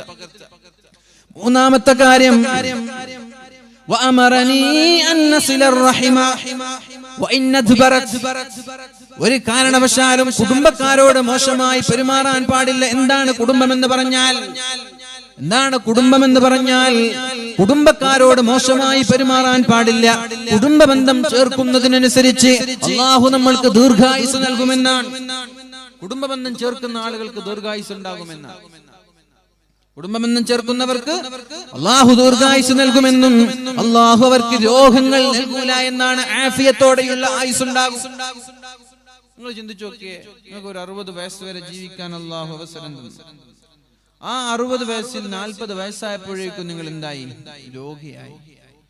40 വയസ്സായപ്പോഴേക്കും രോഗിയായി. പിന്നെ 20 വർഷം നിങ്ങൾ രോഗിയായിട്ട് കിടക്കാൻ. പിന്നെ 60 വയസ്സ് കൊണ്ട് എന്ത് കാര്യം, എന്ത് ഉപകാരമുള്ളത്? നേരെ മറിച്ച് നിങ്ങൾ 70 വയസ്സ് 60 വയസ്സ് വരെ ജീവിച്ചിട്ടുള്ള ഒരു തലവേദന പോലും നിങ്ങൾക്ക് വന്നിട്ടില്ല. നല്ല ആഫിയത്ത്, നന്നായി ഇബാദത്ത് ചെയ്യാനും സാധിച്ചു. അതല്ലേ ഭാഗ്യം. രോഗങ്ങളില്ലാതെ ആഫിയത്തോടെയുള്ള ദീർഘായുസ് ലഭിക്കാനുള്ള വഴി കുടുംബബന്ധം ചേർക്കലാണ്. രോഗം വരാതിരിക്കാൻ നമ്മൾ എക്സസൈസ് ചെയ്യും, രാവിലെ എണീറ്റ് ഓടും, ഭക്ഷണം നിയന്ത്രിക്കും. LCHF അല്ലെ, LCHF പറഞ്ഞ് ഇറച്ചി മാത്രം കഴിക്കും. ചില ആളുകൾ റൈസ് കഴിക്കാൻ പാടില്ല, ഗോതമ്പ് കഴിക്കാൻ പാടില്ല, ധാന്യമണികൾ കഴിക്കാൻ പാടില്ല. അതൊക്കെ പിന്നെ നമ്മള് ഷുഗർ ഉണ്ടാവും, ഫാറ്റ് ഉണ്ടാവും. അതുകൊണ്ട് ഇറച്ചി മാത്രം കഴിക്കുന്ന കുറച്ച് ആളുകൾ. ഇതൊക്കെ ആയിക്കോട്ടെ, നിങ്ങൾ ഇഷ്ടമാണ്. പക്ഷേ നമ്മൾക്ക് നമ്മുടെ ആയുസ്സിൽ ബറക്കത്ത് കിട്ടാനും ദീർഘായുസ് ലഭിക്കാനുമുള്ള വഴി കുടുംബബന്ധം ചേർക്കാൻ. കുടുംബക്കാർക്ക് സഹായം നൽകുകയും കുടുംബക്കാരുടെ വീട്ടിലേക്ക് ഇടയ്ക്കിടെ പോവുകയും സമ്മാനങ്ങളുമായി പോകുന്നവർ, അവരുമായി ബന്ധം സ്ഥാപിക്കുന്നവർ, ഒരാളോടും പിണങ്ങാതെ ജീവിക്കുന്നവർ. കുടുംബക്കാരെന്ന് പറയുമ്പോ ഉപ്പ ഉമ്മ നമ്മുടെ കുടുംബക്കാരാണ്. ഉപ്പമാരോട് പിണങ്ങാൻ പാടില്ല, ഉമ്മമാരോട് പിണങ്ങാൻ പാടില്ല. അള്ളാഹുവിന്റെ തൃപ്തി മാതാപിതാക്കളുടെ തൃപ്തിയിലാണ്. അള്ളാഹുവിന്റെ കോപം മാതാപിതാക്കളുടെ കോപത്തിലാണ്. അള്ളാഹുവിന് നമ്മോട് ഇഷ്ടമാണോ ഇല്ലേ എന്ന് എങ്ങനെയാണ് തിരിച്ചറിയുക? അള്ളാഹുവിന് നമ്മോട് കോപമാണോ അല്ലേ എന്ന് എങ്ങനെയാണ് തിരിച്ചറിയുക? പരിശുദ്ധ റസൂലുള്ളാഹി സ്വല്ലല്ലാഹു അലൈഹി വസല്ലമ തങ്ങൾ പറയാണ്, മാതാപിതാക്കൾക്ക് നമ്മോട് ഇഷ്ടമാണെങ്കിൽ അള്ളാഹുവിനും നമ്മോട് ഇഷ്ടമാണ്. ഉമ്മയോട് ചോദിക്കാം, ഉപ്പയോട് ചോദിക്കാം, ഉപ്പാ എന്നെ കുറിച്ച് നിങ്ങളുടെ അഭിപ്രായം എന്ത്? ഉമ്മയോട് ചോദിക്കാം, എന്നെ കുറിച്ച് നിങ്ങളുടെ അഭിപ്രായം എന്ത്? നിങ്ങൾക്ക് എന്നോട് ദേഷ്യമാണോ ഇഷ്ടമാണോ എന്ന് മാതാപിതാക്കളോട് ചോദിക്കാം. അവർക്ക് ദേഷ്യമാണെങ്കിൽ അള്ളാഹുവിനും നമ്മോട് ദേഷ്യമാണ്, അവർക്ക് ഇഷ്ടമാണെങ്കിൽ അള്ളാഹുവിനും നമ്മോട് ഇഷ്ടമാണ്. അതുകൊണ്ട് മാതാപിതാക്കളുടെ കാര്യം വളരെ ഗൗരവത്തോടെ എടുക്കണം. അവരോട് മോശമായി പെരുമാറരുത്. അവരുടെ മുമ്പിൽ നടക്കാൻ പാടില്ല, അവരുടെ പേര് വിളിക്കാൻ പാടില്ല, അവരുടെ മുമ്പിൽ ഉച്ചത്തിൽ സംസാരിക്കാൻ പാടില്ല. അവർ വീട്ടിലേക്ക് കയറി വരുമ്പോൾ ഇരുന്ന ഇരുപ്പിൽ നിന്ന് എണീക്കാതെ മൊബൈലിൽ കളിച്ചിരിക്കരുത്. വീട്ടിലേക്ക് ഉപ്പ കടന്നു വരാൻ, ഉമ്മ കടന്നു വരാൻ, ആ സമയത്ത് നമ്മളത് മൈൻഡ് ചെയ്യാതെ മൊബൈലിൽ ഇങ്ങനെ കളിച്ചിരിക്കുകയാണ്, പാടില്ല. അതൊക്കെ കുരുത്തക്കേടാണ്. അവരുടെ മുമ്പിൽ അനാവശ്യമായ സംസാരങ്ങൾ പാടില്ല. അവരോട് ദേഷ്യപ്പെടുന്ന രീതിയിൽ സംസാരിക്കുകയോ തുറച്ചു നോക്കുകയോ ക്കുന്ന രീതിയിലുള്ള ഒരു വാക്ക് പറയുകയോ ചെയ്യരുത്. ആരാണ് ഈ മാതാപിതാക്കൾ എന്ന് പറഞ്ഞാൽ? ഇതൊക്കെ ചില്ലറ കാര്യമില്ല, ഇതൊക്കെ ചില്ലറ കാര്യമില്ല. വൻദോഷങ്ങളിലാണ് അല്ലാഹു എണ്ണിത്തന്നത്. വൻദോഷമാണിത്. മാതാപിതാക്കളോട് അപമര്യാദയായി പെരുമാറുന്നത് വൻദോഷമാണ്. അള്ളാഹു ദുനിയാവിൽ തന്നെ ശിക്ഷ നൽകുന്ന 2 പാപങ്ങളുണ്ട്. നമ്മളൊക്കെ തെറ്റ് ചെയ്താൽ അള്ളാഹു ആഖിറത്തിലേക്ക് എടുത്തു വെക്കുക ചെയ്യാം. കള്ളു കുടിച്ചു, പടച്ചോനെ ആഖിറത്തിലേക്ക് മാറ്റി. നിസ്കാരം നഷ്ടപ്പെടുത്തി, ആഖിറത്തിലേക്ക് മാറ്റി വെക്കും. സദഖയും സക്കാത്തൊന്നും കൊടുത്തില്ല, ആഖിറത്തിലേക്ക് മാറ്റി വെക്കും. പക്ഷെ ദുനിയാവിൽ തന്നെ അള്ളാഹു ശിക്ഷ നൽകുന്ന 2 പാപങ്ങളുണ്ട്. അത് ഏതൊക്കെയാണ്? ഒന്ന് കുടുംബ ബന്ധമാണ്. മാതാപിതാക്കളുമായിട്ടുള്ള ആ ഒരു ബന്ധം സ്ഥാപിക്കാതെ മാതാപിതാക്കളോട് അപമര്യാദയായി പെരുമാറുന്ന ആളുകൾക്ക് അള്ളാഹു ദുനിയാവിൽ വെച്ച് തന്നെ ശിക്ഷ നൽകുമെന്നാണ്. എന്നാൽ ആഖിറത്തിൽ രക്ഷപ്പെടുവോ? അവിടെയും രക്ഷപ്പെടൂല. എങ്ങനെയാണ് അള്ളാഹു ശിക്ഷ നൽകുന്നത്? ഒന്നുകിൽ അവരുടെ മക്കളിലൂടെ. നമ്മൾ നമ്മുടെ മാതാപിതാക്കളോട് മോശമായി പെരുമാറിയാൽ അതിനേക്കാളും മോശമായിട്ടാണ് നമ്മുടെ മക്കൾ നമ്മോട് പെരുമാറുക. കുടുംബബന്ധത്തിൽ നമ്മൾ കുടുംബബന്ധം വിച്ഛേദിച്ചാൽ, കുടുംബബന്ധങ്ങളിൽ വിള്ളലുണ്ടാക്കി പിണക്കവും പ്രശ്നങ്ങളും ഉണ്ടാക്കിയാൽ ദുനിയാവിൽ തന്നെ അനുഭവിക്കുമെന്നാണ്. ദുനിയാവിൽ തന്നെ അനുഭവിക്കാതവർ മരിച്ചു പോകൂല എന്നാണ്. അതുകൊണ്ട് കുടുംബബന്ധത്തിന്റെ കാര്യം, മാതാപിതാക്കളുടെ കാര്യം വളരെ ഗൗരവത്തോടെ, വളരെ ശ്രദ്ധയോടെ നമ്മൾ ശ്രദ്ധിക്കേണ്ടതുണ്ട്. ദുനിയാവിലും ആഖിറത്തിലും അല്ലാഹു ശിക്ഷ നൽകുന്ന തെറ്റാണത്. രണ്ടാമത്തെ തെറ്റ് വ്യഭിചാരമാണ്. വ്യഭിചരിച്ചു പോയ ആളുകൾക്ക് അല്ലാഹു ദുനിയാവിലും ആഖിറത്തിലും ശിക്ഷ നൽകുമെന്നാണ്. അതാണ് വ്യഭിചരിച്ച ആളുകൾക്ക് അല്ലാഹു എയ്ഡ്സ് നൽകുന്നത്. അത് മാത്രമല്ല, വ്യഭിചാരികളായ ആളുകൾക്ക് ജീവിതത്തിൽ സമാധാനം കിട്ടൂല എന്നാണ്. മരണം വരെ ടെൻഷനായിരിക്കും. ജീവിതത്തിൽ ഒരു തവണ വ്യഭിചരിച്ചാൽ, കുറെ തവണ ഒന്നും വേണ്ട, ഒരു തവണ വ്യഭിചരിച്ചാൽ ആ വ്യഭിചാരത്തിന്റെ പേരിൽ തൗബ ചെയ്ത് മക്കത്ത് പോയി ഉംറ ചെയ്ത് ഹജ്ജ് ചെയ്ത് അല്ലാഹുവിനോട് പശ്ചാത്തപിച്ച് മടങ്ങിയാലും ആ ഒരു വ്യഭിചാരത്തിന്റെ പേരിൽ മരണം വരെ അയാൾ ദുഃഖിച്ചുകൊണ്ടേയിരിക്കുമെന്നും മരണം വരെ അതിന്റെ പേരിൽ അയാൾക്ക് മാനസികമായ പ്രശ്നങ്ങൾ ഉണ്ടാകുമെന്നും മഹാന്മാര് പഠിപ്പിക്കുന്നുണ്ട്. രണ്ട് തെറ്റുകളാണ് അല്ലാഹു ദുനിയാവിലും ആഖിറത്തിലും ശിക്ഷ നൽകുന്നത്. ഒന്ന്, മാതാപിതാക്കളോട് മര്യാദയായി പെരുമാറുന്നത്. രണ്ട്, വ്യഭിചാരമാണ്. ഈ രണ്ട് കാര്യങ്ങൾ വളരെ ഗൗരവത്തോടെ നമ്മൾ പേടിച്ചിരിക്കേണ്ട വിഷയമാണ്. അല്ലാഹു നമ്മെ കാക്കുമാറാവട്ടെ. അല്ലാഹു നമ്മെ കാക്കുമാറാവട്ടെ. അപ്പൊ മാതാപിതാക്കളുമായുള്ള ബന്ധം ശരിയാക്കണം. അതേപോലെ മക്കളുമായിട്ടുള്ള ബന്ധം അതും ശ്രദ്ധിക്കാനുണ്ട്. മക്കളുമായുള്ള ബന്ധം അതും നമ്മൾക്ക് ശ്രദ്ധിക്കാനുണ്ട്. അല്ലാഹു തആല ആദ്യമായി മാതാപിതാക്കളോടാണ് ചോദിക്കുന്നത് മക്കളെ കുറിച്ച്. അവർക്ക് കൊടുക്കേണ്ട ബാധ്യതകൾ നിങ്ങൾ കൊടുത്തിട്ടുണ്ടോ എന്ന്. ആദ്യം മക്കളെ വിളിച്ചിട്ട് ചോദിക്കല്ല, നിങ്ങൾ മാതാപിതാക്കളെ ബഹുമാനിച്ചിട്ടുണ്ടോ എന്നല്ല ചോദിക്കുക. ആദ്യം വിളിക്കുന്നത് ഉപ്പയെയും ഉമ്മയുമാണ്. നിങ്ങളുടെ മക്കൾക്ക് പഠിപ്പിക്കേണ്ടതൊക്കെ പഠിപ്പിച്ചിട്ടുണ്ടോ എന്ന് ചോദിക്കും. അങ്ങാടകരെവിടെ? അങ്ങാടകരില്ലേ? ആ തേനൊക്കെ വേഗം കൊടുത്തോളി. ഇന്നലെ തേന് വാങ്ങാത്ത ആളുകൾ ആരാണല്ലേ? ആ തേന് പെണ്ണുങ്ങൾക്ക് ആണുങ്ങൾക്കൊക്കെ മുഴുവനും കൊടുത്തോളൂ. ഒരു 313 രൂപ വെച്ച് ഞാൻ 501 വിചാരിച്ചാണ്. സംഘാടകർ പറഞ്ഞൊരു 313 മതി. അപ്പൊ ഒരു 313 രൂപ വെച്ചിട്ട് 500 കഴിയുന്നാൽ 500 തന്നെ കൊടുത്തോളൂ. 313 നോക്കണ്ട. 500 കഴിയുന്ന ആളുകൾ 500 കൊടുത്തോളൂ. പെണ്ണുങ്ങളായാലും ആണുങ്ങളായാലും ഇതൊക്കെ അള്ളാഹുവിന് വേണ്ടിയിട്ടുള്ള സദഖയാണെന്ന് മനസ്സിലാക്കി അങ്ങനെ എല്ലാവർക്കും ഒന്ന് കൊടുക്കും. നിങ്ങൾ ഇങ്ങനെ നടന്നിട്ടേ ഇന്നലെ വാങ്ങാത്ത ആളുകൾക്ക് കൊടുത്തോളൂ. ഇന്നലെ വാങ്ങിയ ആളുകൾക്ക് വേണമെങ്കിൽ കൊടുക്കും. അത്തിപ്പറ്റ ഉസ്താദ് മന്ത്രി ചോദ്യത്തിനാണ്. അത്തിപ്പറ്റ ഉസ്താദിനെ ഞാൻ നിങ്ങൾക്ക് പരിചയപ്പെടുത്തി തരേണ്ട ആവശ്യമില്ല. ജീവിച്ചിരിക്കുന്ന വലിയൊരു സുഫി വല്യനാണ് അദ്ദേഹം. നമ്മുടെ കേരളക്കരയും ലോകം മുഴുവൻ അംഗീകരിക്കുന്ന വലിയൊരു സുഫി വല്യൻ. അള്ളാഹു അദ്ദേഹത്തിന് ആഫിയത്തും ഇസ്സത്തും പ്രദാനം ചെയ്യട്ടെ. അദ്ദേഹം മന്ത്രി ചോദ്യത്തിനാണ്. അതുകൊണ്ട് എന്ത് ചെയ്യുക, എല്ലാവരും വാങ്ങിച്ചിട്ട് ഒരു 313 രൂപ അല്ലെങ്കിൽ ഒരു 500 രൂപ. അതാണ് ഏറ്റവും എളുപ്പം. 313 ആകുമ്പോൾ ഇതൊക്കെ എണ്ണി കൊടുക്കണ്ടേ. 300 എടുക്കണം, പിന്നെ 10 എടുക്കണം, പിന്നെ 3 എടുക്കണം. റിസ്ക് അല്ലേ? ഒരു 500 രൂപയ്ക്ക് വാങ്ങിച്ചോളൂ. എല്ലാവരും പെണ്ണുങ്ങളാണുങ്ങളൊക്കെ 500 രൂപയ്ക്ക് വാങ്ങിച്ചോളൂ. അള്ളാഹു തൗഫീഖ് ചെയ്യട്ടെ. അള്ളാഹു ശിഫ നൽകട്ടെ. അത് കൊണ്ടുപോയിട്ട് ഒരു 11 ഫാത്തിഹ ഓതി അതിലൂത, ഒരു 11 ഫാത്തിഹ ഓതി അതിലൂത, എന്നിട്ട് കുടിക്കുക. അള്ളാഹു എല്ലാ രോഗങ്ങൾക്കും ശിഫ നൽകും ഇൻഷാ അല്ലാഹ്. ആത്മാർത്ഥമായിട്ട് ഒരു വുളുവൊക്കെ ചെയ്ത് ആത്മാർത്ഥമായിട്ട് ഒരു 11 ഫാത്തിഹ ഓതിയിട്ട് ഊത, എന്നിട്ട് കുടിക്കുക. അള്ളാഹു ശിഫ നൽകട്ടെ. അള്ളാഹു ശിഫ നൽകട്ടെ. അള്ളാഹു ശിഫ നൽകട്ടെ. അപ്പൊ മാതാപിതാക്കളോട് അള്ളാഹു ആദ്യം മക്കളെ കുറിച്ച് ചോദിക്കുന്നതാണ്. ആദ്യം ചോദിക്കൽ മക്കളോടല്ല. എന്തെങ്കിലും ഉപ്പാനെ ബഹുമാനിക്കാത്തത് നല്ല ചോദിക്കുക. എന്തേ നിങ്ങൾ നിങ്ങളുടെ മക്കൾക്ക് എന്താ പഠിപ്പിച്ചത്? മക്കൾക്കുള്ള കടമകൾ നിങ്ങൾ നിർവഹിച്ചിട്ടുണ്ടോ എന്നാണ് ആദ്യം മാതാപിതാക്കളോട് ചോദിക്കുന്നത്. അവർക്ക് ദീൻ പഠിപ്പിച്ചിട്ടുണ്ടോ? മക്കളോടുള്ള കടമകൾ എന്താണ്? അദ്ദിബു ഔലാദകും അലാ തലാത്ത് ഖിസ്വാൽ. മക്കളോടുള്ള കടമകൾ 3 എണ്ണമാണ്. അതിലൊന്ന് ഹുബ്ബി നബിയിക്കും, നബി തങ്ങളെ സ്നേഹിക്കാൻ മക്കൾക്ക് പഠിപ്പിച്ചു കൊടുക്കണം. 2, അഹ്ലു ബൈത്തിനെ, സയ്യിദന്മാരെ, തങ്ങന്മാരെ ബഹുമാനിക്കാൻ പഠിപ്പിക്കണം. 3, പരിശുദ്ധമായ ഖുർആൻ ഓതാനും നമ്മുടെ മക്കൾക്ക് പഠിപ്പിക്കണം. ഇതാണ് അദബ് എന്ന് പറയുന്നത്. മക്കൾക്കുള്ള അദബിൽ ഒന്നാമത്തേത് നബി തങ്ങളെ സ്നേഹിക്കാൻ പഠിപ്പിക്കണം. നിസ്കരിക്കാനൊന്നും പഠിപ്പിക്കണ്ട. നിങ്ങളൊരു 5 വയസ്സുള്ള കുട്ടികൾക്ക് നബി തങ്ങളെ പഠിപ്പിക്കുക. നബി തങ്ങളെ പഠിപ്പിക്കുക. 5 വയസ്സുള്ള കുട്ടികൾക്ക് നബി തങ്ങളെ പഠിപ്പിക്കുക. നബി തങ്ങൾ അവരെ മനസ്സിൽ കയറ്റട്ടെ. പിന്നെ നിങ്ങൾ നിസ്കരിക്കാനൊന്നും പഠിപ്പിക്കണം. അവർ സ്വയം നിസ്കരിച്ചോളൂ. എന്റെ ഹബീബ് കൊണ്ടുവന്ന നിസ്കാരം അതെങ്ങനെയെന്ന് അവർ സ്വയം പഠിക്കും. നബി തങ്ങൾ എങ്ങനെ നിസ്കരിച്ചു അതുപോലെ അവർ നിസ്കരിക്കും. അപ്പൊ അതുകൊണ്ട് നിസ്കരിക്കാനൊന്നല്ല, ഹുബ്ബി നബിയിക്കും, നബി തങ്ങളെ സ്നേഹിക്കാൻ ആദ്യം പഠിപ്പിക്കുക. ആ സ്നേഹം മതി. ജീവിതത്തിൽ തെറ്റു ചെയ്യാതെ ജീവിക്കാൻ അല്ലാഹുവിന്റെ ഹബീബിനെ സ്നേഹിക്കുന്ന ഒരാൾക്ക് എങ്ങനെയാണ് ജീവിതത്തിൽ തെറ്റു ചെയ്യാൻ കഴിയുന്നത്? കഴിയോ? നബി തങ്ങളെ ആത്മാർത്ഥമായിട്ട് സ്നേഹിക്കുന്ന ഒരാൾക്ക് തെറ്റു ചെയ്യാൻ കഴിയോ? ഇപ്പൊ നമ്മൾ ആത്മാർത്ഥമായി അകമഴിഞ്ഞ് സ്നേഹിക്കുന്ന ഒരാൾ നമ്മളോട് എന്തെങ്കിലും ഒരു കാര്യം പറഞ്ഞാൽ നമ്മളത് ഒഴിവാക്കോ, കേൾക്കാതിരിക്കോ? ഇപ്പൊ കല്യാണം കഴിഞ്ഞിട്ടില്ല എന്ന് വിചാരിക്കും. എൻഗേജ്മെന്റ് കഴിഞ്ഞ സമയമാണ്.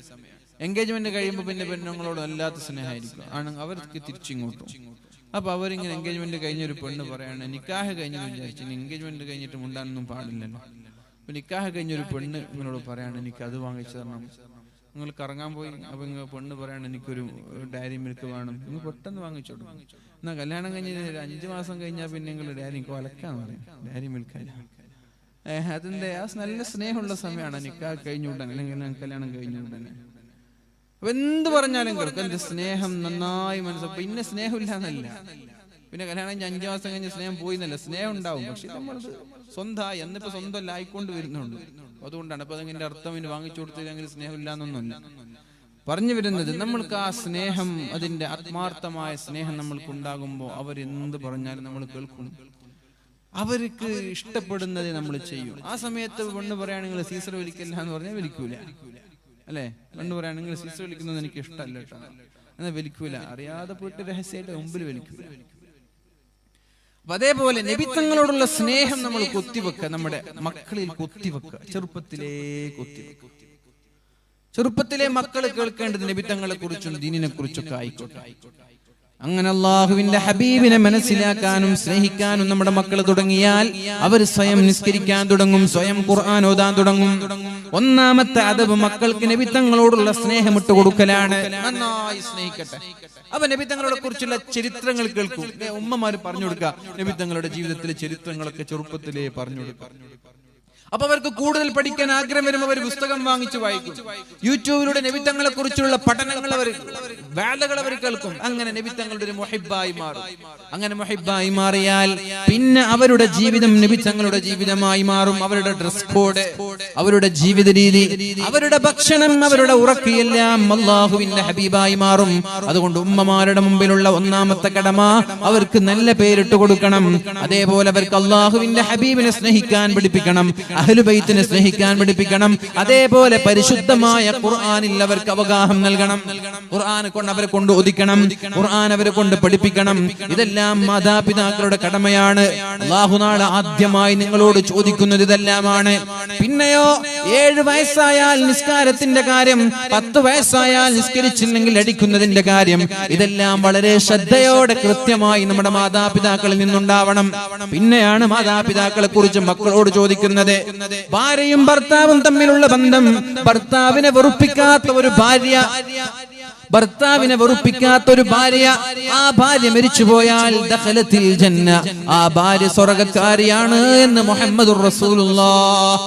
ഒരു പെണ്ണ് മരിച്ചു, കല്യാണം കഴിഞ്ഞിട്ട് 5 വർഷമായി. 5 വർഷത്തിനുള്ളിൽ ഭർത്താവിനെ വെറുപ്പിച്ചിട്ടില്ല. പിന്നെ പെണ്ണുങ്ങൾക്കുള്ള പൊതുവെയുള്ള ഒരു സ്വഭാവം ഭർത്താക്കന്മാരെ മാക്സിമം വെറുപ്പിക്കലാണ്. എന്തെങ്കിലും പറഞ്ഞിട്ട് ഭർത്താവ് ഒരു പക്ഷെ നല്ലത് ചിന്തിച്ചിട്ട് എന്തെങ്കിലും ഒരു കാര്യം പറയുമ്പോൾ അത് നെഗറ്റീവായി എടുത്തിട്ട് തിരിച്ച് ഇങ്ങനെ വെറുപ്പിക്കലാണ് പൊതുവെ ഉള്ളത്. കേട്ട ആളുകളുടെ അഭിപ്രായം അറിഞ്ഞിട്ട് പറയാൻ 99% ഇങ്ങനെയാണ്. പിന്നെ 1% വിട്ടു, ആർക്കെങ്കിലും അങ്ങനെ ആരെങ്കിലും ഉണ്ടെങ്കിൽ അവർക്ക് വേണ്ടിയിട്ട് വിട്ടുകൊടുക്കാൻ. വെറുപ്പിക്കുക, കല്യാണം കഴിഞ്ഞാൽ പിന്നെ ഇവർക്ക് പണി വെറുപ്പിക്കാൻ. അവിടെ പോയാലും വെറുപ്പിക്കൽ, ഇവിടെ വന്നാലും വെറുപ്പിക്കൽ. നിങ്ങൾ എന്തിനും അവിടെ പോയി എന്താ എന്നെ പറഞ്ഞില്ല, ഇനി പറഞ്ഞതിന് പറയുമ്പോ വൈകിയത് എന്തേ, അതിൽ നേരെ സമയത്ത് തന്നെ പറഞ്ഞ കുറച്ച് ദേഷ്യത്തിൽ പറഞ്ഞു എന്തിനു, അങ്ങനെ എന്തെങ്കിലും ഒരു കാരണം കണ്ടെത്തിയിട്ട് ഇങ്ങനെ വെറുപ്പിക്കുന്ന ഒരു സ്വഭാവമാണ്. അത് ഒഴിവാക്കണം. അങ്ങനെ വെറുപ്പിച്ച പിന്നെ ഭർത്താക്കന്മാർക്ക് മനസ്സിൽ തൃപ്തി ഉണ്ടാവില്ല. അങ്ങനെ തൃപ്തിയില്ലാതെ മരിച്ച നരകത്തിനാണെന്ന്. അതുകൊണ്ടൊരു പെണ്ണ് മരണസമയത്ത്, ഒരു പെണ്ണ് മരിച്ചു പോകുന്ന സമയത്ത് ഭർത്താവിന് അവളെ കുറിച്ച് നല്ല അഭിപ്രായമാണെങ്കിൽ അവൾ ദഖലത്തിൽ ജന്ന, അവൾ സ്വർഗ്ഗത്തിലേക്കാണ് കടന്നു പോകുന്നത് എന്ന് മുഹമ്മദുർ റസൂലുള്ളാഹ്. പരിശുദ്ധ റസൂലുള്ളാഹി സ്വല്ലല്ലാഹു അലൈഹി വസല്ലമ പറയാണ്, അതുകൊണ്ട് പെണ്ണിന്റെ ഏറ്റവും പ്രധാനപ്പെട്ട കടമ എന്ന് പറയുന്നത് ഭർത്താക്കന്മാരെ തൃപ്തിപ്പെടുത്തുക എന്നുള്ളതാണ്. നിങ്ങൾക്ക് ഉമ്മ ഉപ്പൊന്നുമില്ല, നിങ്ങളത് മെയിൻറ്റെയിൻ ചെയ്യേണ്ടതില്ല. നിങ്ങളുടെ ഉമ്മയും ഉപ്പയും നിങ്ങൾക്ക് യാതൊരു എന്തില്ല, കടമയില്ല.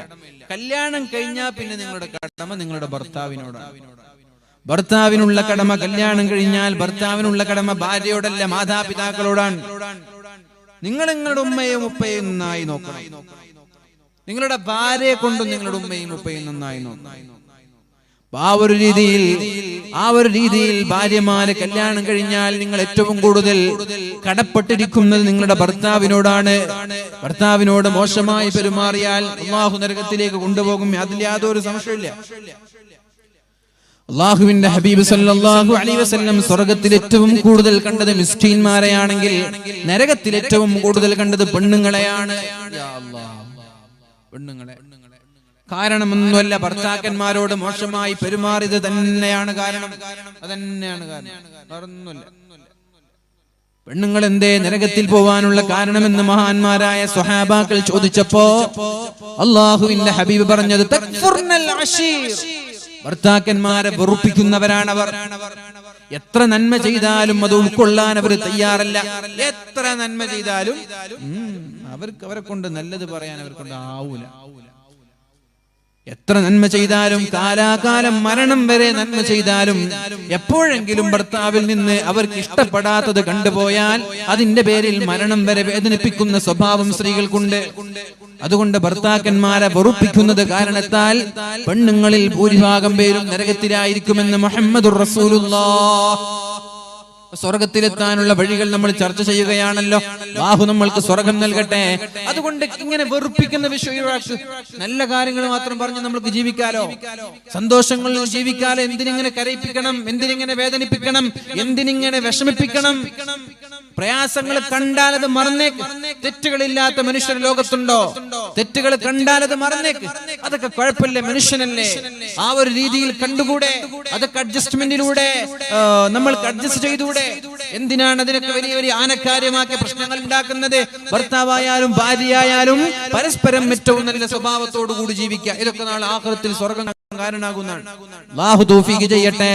അതേപോലെ കുടുംബക്കാരോടുള്ള കാര്യവും നമ്മൾ ശ്രദ്ധിക്കേണ്ടതുണ്ട്. കുടുംബത്തിന്റെ വിഷയം പറയുമ്പോ മൻ സറഹു അയ്യബ്സുതല്ലാഹു ലഹു ഫീ റിസ്ഖിഹി, അല്ലാഹു ഒരാൾക്ക് റിസ്ഖിൽ വിശാലത നൽകണമെന്ന് ആഗ്രഹിച്ചാൽ, സമ്പത്തിൽ ബർക്കത്ത് വേണം, നല്ല സാലറി വേണം, നല്ല വരുമാനം വേണം, നല്ല കൃഷിയിൽ നല്ല ലാഭം വേണം എന്നൊരാൾ ആഗ്രഹിച്ചാൽ, വയുൻസലഹു ഫീ അഥരിഹി, ഒരുപാട് കാലം ജീവിക്കണമെന്ന കൊതിയുണ്ടെങ്കിൽ, ഫല്യസിൽ റഹിമഹു, കുടുംബബന്ധം ചേർക്കണമെന്ന് മുഹമ്മദുർ റസൂലുള്ളാഹ്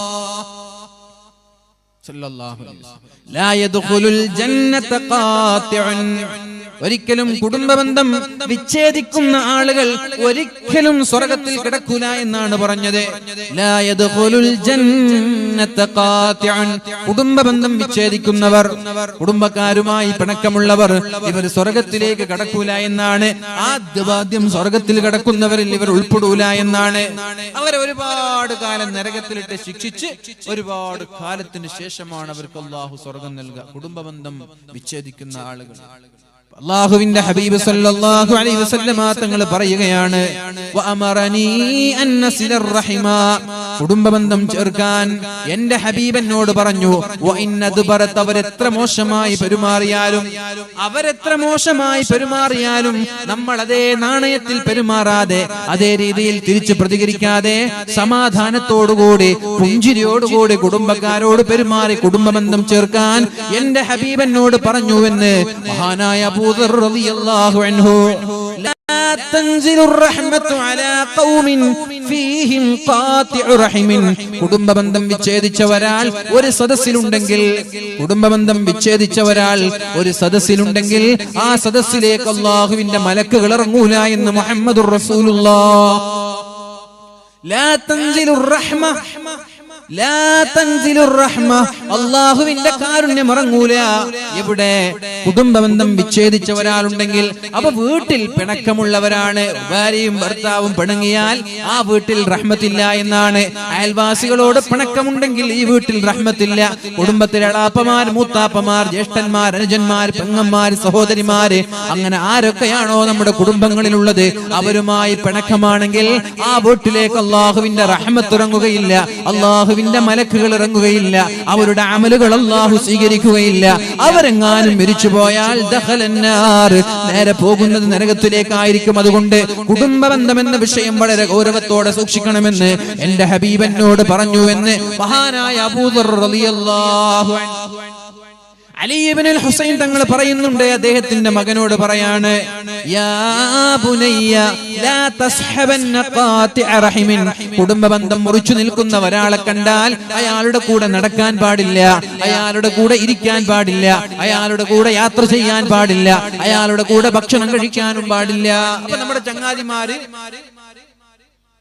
നാട്ടിലുള്ള കുടുംബത്തിലുള്ള ചങ്ങാതിമാരുണ്ട്, ഈ കുടുംബക്കാരൊക്കെ മറ്റുള്ളവരോടും മിണ്ടാതെ പിണങ്ങി നിൽക്കാൻ, എന്ന് നമ്മൾക്കറിഞ്ഞാൽ, നമ്മുടെ കൂടെയുള്ള ഒരു ഫ്രണ്ട് അവന്റെ കുടുംബക്കാരുമായി പിണങ്ങി നിൽക്കുന്നു എന്നറിഞ്ഞാൽ അവനുമായിട്ടുള്ള സൗഹൃദ ബന്ധം പാടില്ല എന്നാണ് പറഞ്ഞത്. എന്തുകൊണ്ട്? ഫഇന്നീ വജദ്തുഹു മൽഊനൻ ഫീ കിതാബില്ലാഹി ഫീ സലാസതി മവാളിഅ. മൂന്ന് സ്ഥലങ്ങളിൽ ഈ വിഭാഗം ആളുകളെ അല്ലാഹു ശപിച്ചതായിട്ട് ഞാൻ കണ്ടിട്ടുണ്ട്. പരിശുദ്ധ ഖുർആനിൽ 3 സ്ഥലങ്ങളിൽ കുടുംബ ബന്ധം മുറിക്കുന്ന ആളുകളെ അല്ലാഹു ശപിച്ചിട്ടുണ്ട്. അത് ഞാൻ കണ്ടിട്ടുണ്ട്. അതുകൊണ്ട് ഒരു കാരണവശാലും അവരുമായി ബന്ധം സ്ഥാപിക്കരുത്, അവരുടെ കൂടെ യാത്ര ചെയ്യരുത്, അവരുടെ കൂടെ ഇരിക്കരുത്, അവരുടെ കൂടെ സംസാരിക്കരുത് എന്ന് മഹാനായ അലി ഇബ്നുൽ ഹുസൈൻ തങ്ങൾ പഠിപ്പിക്കുകയാണ്. എത്ര ഗൗരവമാണ്! തമാശയാണോ? എത്ര ഗൗരവമാണ്! നമ്മളൊക്കെ ഇതൊക്കെ എടുക്കുന്നുണ്ടോ? ഗൗരവമായിട്ട് എടുക്കുന്നുണ്ടോ? 3 കാര്യങ്ങളായി. 4ാമത്തെ വിഷയം, വഅമറനീ അല്ലാ അസ്അല അഹദൻ ശൈആ. എന്നോട് എന്റെ ഹബീബ് പറഞ്ഞു, ഒരാളോടും ഒന്നും ചോദിക്കാൻ പാടില്ല. എന്താണ് ഈ പറഞ്ഞതിന്റെ അർത്ഥം? എന്താണ്? ഒരാളോടും ഒന്നും ചോദിക്കാൻ പാടില്ല. എന്താ അർത്ഥം? വീട്ടിലെത്തിയാൽ ഭാര്യ വിളിക്കും, ഇങ്ങോട്ട് വാ. ഭാര്യ അടുക്കളയിൽ തിരക്കായിരിക്കും. എവിടെ എന്റെ മൊബൈൽ? എവിടെ? അങ്ങനെ ഭാര്യ മൊബൈലൊക്കെ തപ്പി പിടിച്ച് തെരഞ്ഞു പിടിച്ച് ഇതാ മൊബൈൽ. ഭാര്യ അടുക്കളയിൽ. കുറച്ച് കഴിയുമ്പോൾ ഇങ്ങോട്ട് വാന്ന് പറയും, എന്റെ ഗുളിക എവിടെ? നിങ്ങൾക്ക് എന്നെ എടുത്തൂടെ? നിങ്ങൾക്കൊന്ന് കുനിഞ്ഞു നിന്ന് നോക്കാനല്ലേ ഉള്ളൂ. എന്തിനാ കിച്ചണിലുള്ള പെണ്ണുങ്ങൾ വെറുതെ വിളിക്കുന്നത്? അങ്ങനെ പാവം ഓടി വന്നിട്ട് ആ ഗുളിക എടുത്തു. കുറച്ച് കഴിയുമ്പോൾ എന്റെ കുപ്പായ എവിടെ? ഈ എവിടെ ചോദിക്കുന്ന സമയത്ത് നിങ്ങൾക്ക് തന്നെ ചെയ്തുകൂടെ? അതാ നബി തങ്ങൾ പറയും, എന്തിനാ ഈ ആൾക്കാരോട് ഇങ്ങനെ ചോദിക്കുന്നത്? ഭാര്യ നമ്മുടെ ഭാര്യ തന്നെയാണ്, അവരോട് ഇങ്ങനെ പറയരുത്. പരിശുദ്ധ റസൂലുള്ളാഹി സ്വല്ലല്ലാഹു അലൈഹി വസല്ലം സ്വന്തമായി ചെരുപ്പ് തുന്നിച്ചേർക്കുമായിരുന്നു, തുടച്ചു വൃത്തിയാക്കുമായിരുന്നു, വീടടിച്ചു വാരുമായിരുന്നു, പാചകം ചെയ്യുമായിരുന്നു, ആടിനെ കറക്കുമായിരുന്നു, അങ്ങാടികളിൽ നിന്ന് സാധനങ്ങളുമായി വീട്ടിലേക്ക് വരുമായിരുന്നു. ഇല്ലേ? ഇതൊക്കെ ചെയ്തിട്ടില്ലേ? ആയിഷ എങ്ങോട്ട് വാ, എന്റെ ചെരുപ്പ് വൃത്തിയാക്കുന്ന പറഞ്ഞത്? ആയിഷ എന്റെ കുപ്പായ അയൺ ചെയ്യുന്ന പറഞ്ഞോ? ഇല്ല. അല്ല, നബി തങ്ങൾ സ്വന്തം ചെയ്തിരുന്നു. നമ്മൾക്ക് കഴിയുന്ന കാലത്തോളം സ്വന്തമായി ചെയ്യണമെന്ന് മുഹമ്മദുർ റസൂലുള്ളാഹ്. പിന്നെ അലക്കാൻ സ്വന്തമായിട്ട് കഴിയും കാലത്ത് സ്വന്തമായിട്ട് അലക്ക്, ഭാര്യ ഏൽപ്പിക്കണ്ട. സ്വന്തമായി നമ്മൾക്ക് ചെയ്യാൻ കഴിയുന്നതെല്ലാം സ്വന്തമായി ചെയ്യും. ഒരു ചായ വേണം, നിങ്ങൾക്ക് പോയി ചായ ഉണ്ടാക്കാം. അത് പെണ്ണുങ്ങളോട് തന്നെ പറയണമെന്നില്ല. ഒരു ചായ കൊണ്ടുപോവാ. ഈ ചായ പാവം കഷ്ടപ്പെട്ട് ഓടിച്ചെന്ന് കൊണ്ടുവന്നിട്ട് നോക്കുമ്പോ പഞ്ചസാര ഇട്ടില്ല. അപ്പൊ തുടങ്ങി ചീത്ത, നീ എപ്പ ഉണ്ടാക്കിയാൽ എങ്ങനെ?